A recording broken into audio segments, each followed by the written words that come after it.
putting the background into the glass. Now that we have our selection, let's turn off visibility of the bowl layer and then switch to the background.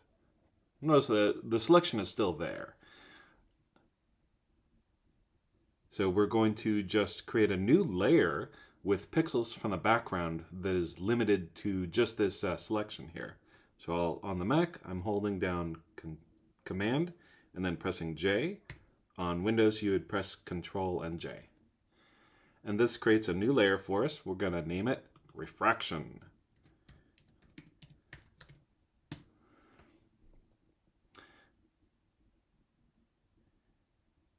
And then we will want to, once again, select all the pixels on this layer.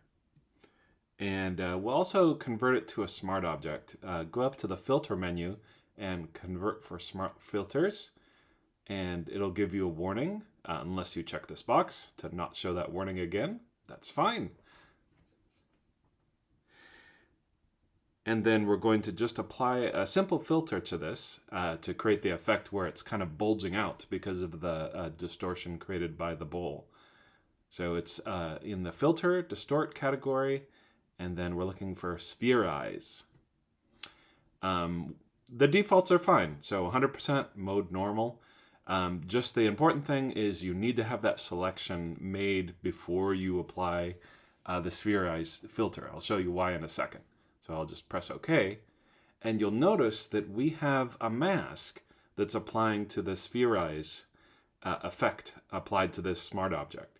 So now it is actually not going outside of the bowl, and I can prove that by re-enabling the bowl layer.